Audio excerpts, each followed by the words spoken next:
Alright, so I'm going to show you guys how I ship out my packages. I already have a box put together. Didn't figure you'd need to see how I put a box together. I label all my boxes.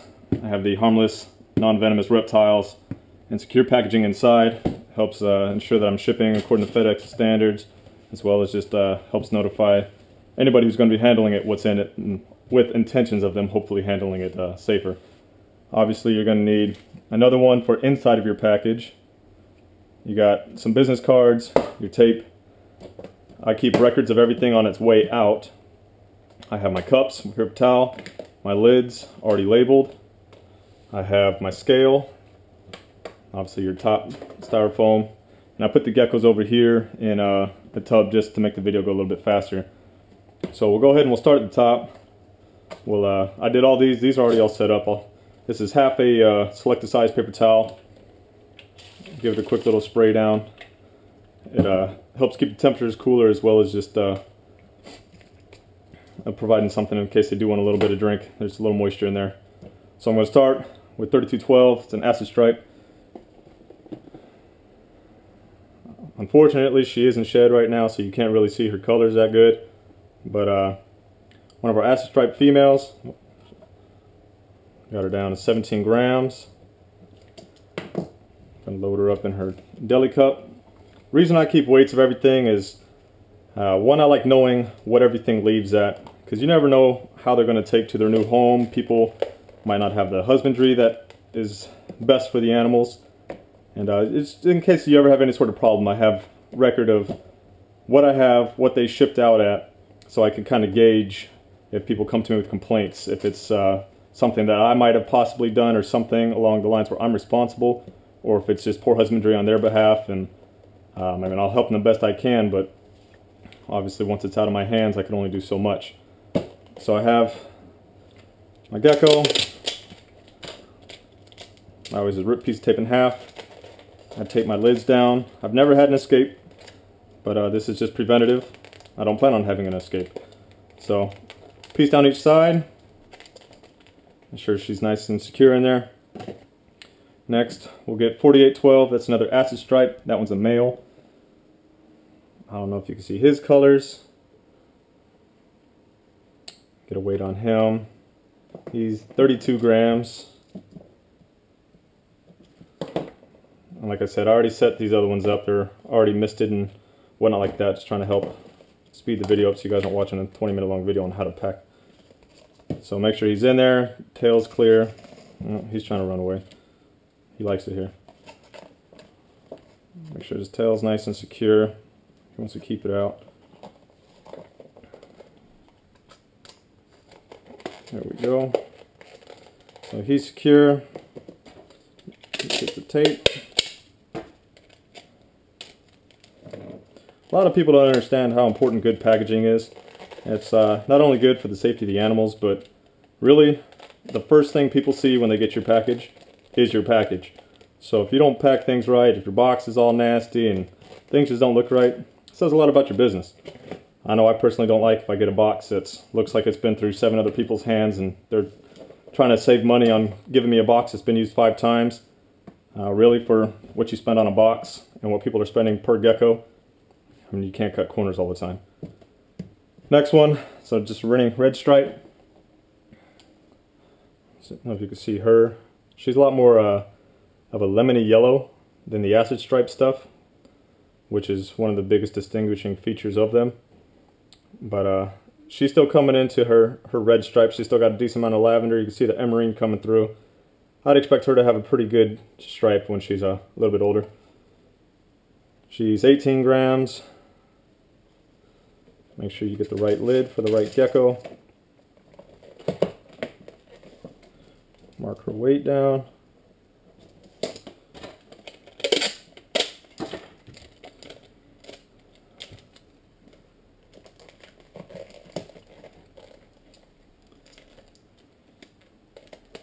Sorry for being a little slow with this right now. Just load her up in the box. Last one we're going to get, she's one of my raining red stripe acid stripe crosses that she's one of my breeders.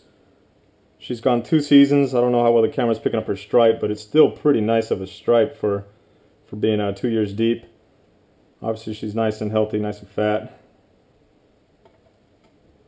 Got her in at 71 grams. Get her nice and tight in there. Now, sometimes with the bigger girls, I'll put them in the 12-ounce deli cups. And like I said, these are 8-ounce.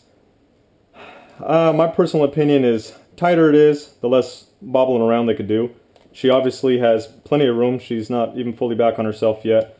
There's still, I know the camera's not showing depth, but there's still plenty of space between her back and the lid where I feel as though she has enough space, but she's also secure enough where I'm not going to be worried about her jostling around there and getting injured. I do keep a good supply of 12 ounces just in case I have some of the taller geckos, some of my bigger or longer geckos. She's just coming back on food from a heavy season, so she's got more body mass and tail mass than actual length on her. So if it were 71 grams but long, I would be more likely to put her in a 12 ounce, but for her, 8 ounce is perfect.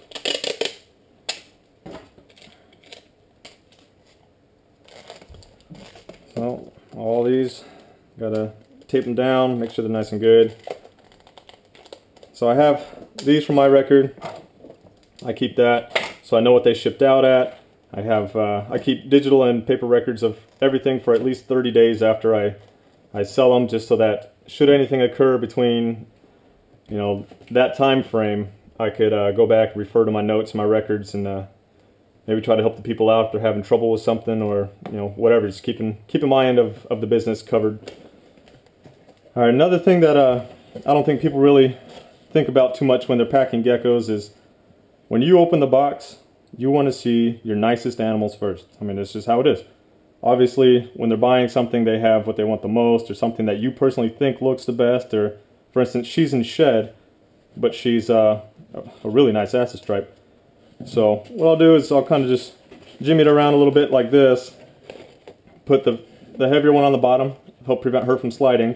So it's just a matter of what I want to put on top of her. And with this box right here, there's really nothing to go wrong with.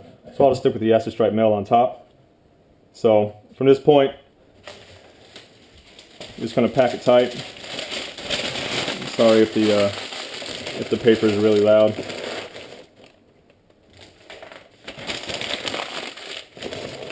Now, using ice packs and heat packs and whatnot like that is obviously going to be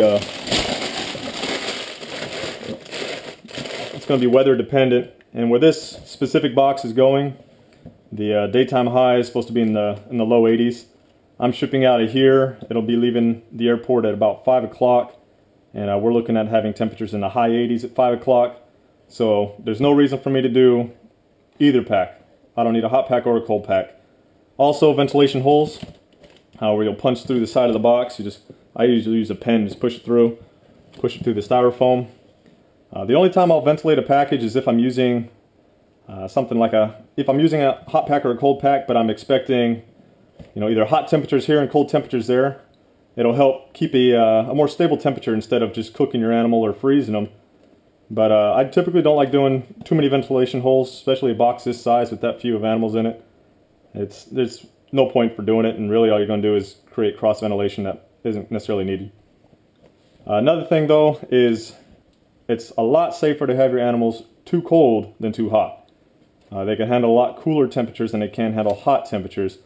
So if you're really questioning, should I ice pack it or not, and it's borderline use it or not, when in doubt, just use one. It's not going to hurt them any, and if anything, it's just going to ensure that they get there and are able to get going better than if they were too hot. So got to finish stuffing the top real fast.